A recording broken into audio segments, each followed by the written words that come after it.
Is it worthwhile to buy million-dollar HDB Maisonette flats?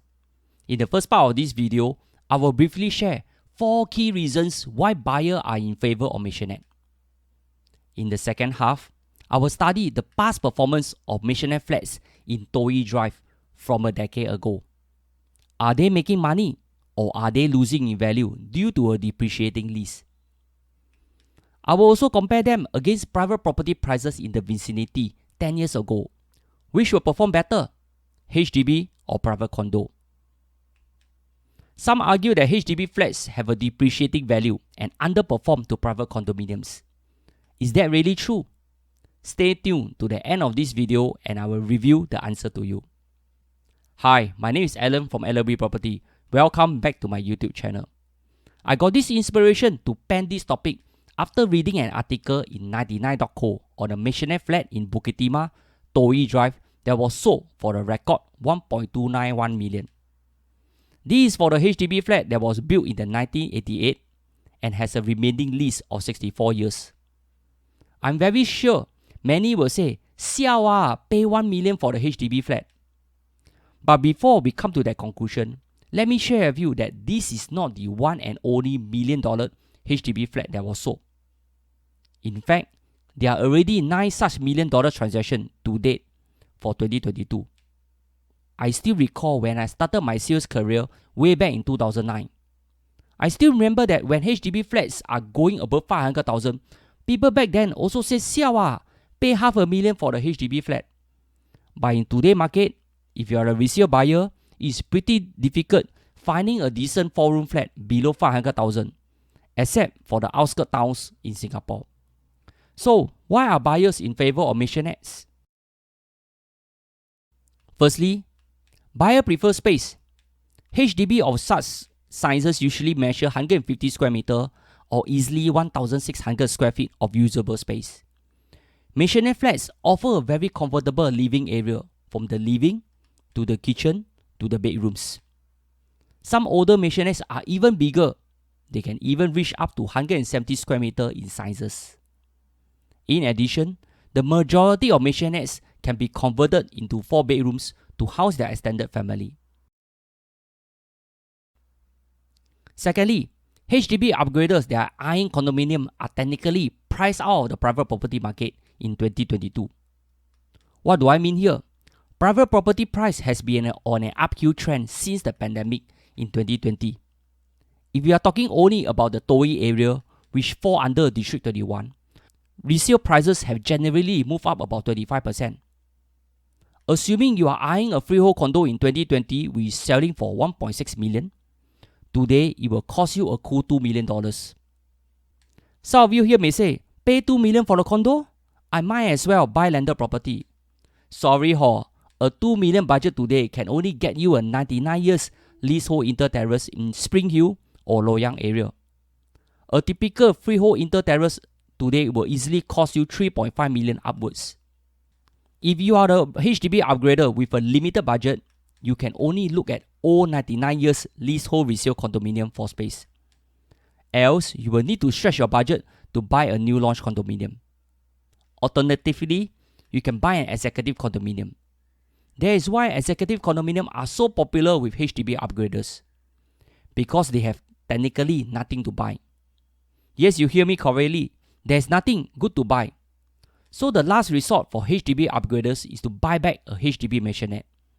That explains the reasons why HDB prices are trending upwards.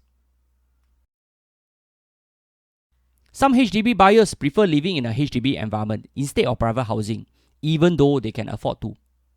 They like to stay in public housing mainly because it's affordable, has low frills, low monthly maintenance, government rebates, and a more heartland environment for their children. In specific to Toh Yi, there are a few good schools that fall within 1 kilometer. They are Bukit Timah and Pei Hwa Primary School.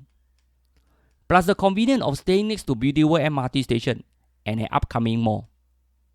In addition, these young families may want to stay near to their parents who are living in nearby private estates. These are potentially some reasons why the prices there stay so resilient over the years. By the way, I also know of clients they are millionaires and own multiple private condominiums and yet still living in their humble 3-room HDB flats. So next time, if you see your neighbor wearing shorts and driving an old Japanese car, you better don't look down on them and say they cannot make it. Who knows, they are even richer than you are. So coming back to the question, is it worthwhile to buy $1 million HDB Maisonette flats? For today's study, I will only study Toh Yi Drive executive flats as a reference, since there is a significant number of transactions and is also nearby to many private condominiums. I will only compute the resale transaction of executive flats from 2012 to 2022. From the chart, you can see that prices have appreciated by 45% a decade ago, even with a depreciating lease. This looks decent. So what about private condominiums in District 21 as a whole? To be fair and unbiased in my comparison, I will omit the new launch prices, as new launch prices tend to be higher and may skew the resale data. I will compare mainly 3 bedrooms and bigger units that measure 1,000 to 200 square feet and exclude small apartments. Here, if we look at all the resale condominium transactions, including freehold, 999 years and 999 years tenure from 2012 to 2022, the return is an impressive 41% increase. Not too bad if we compare it against HDB flat prices. Although I have to say that the quantum for the private condominium is usually higher. Therefore, the capital appreciation is also higher. But wait, what if I compare it against 999 years leasehold condominium in District 21? How well will it fare? It only scored a pathetic 21%, which is even worse than HDB 45% return.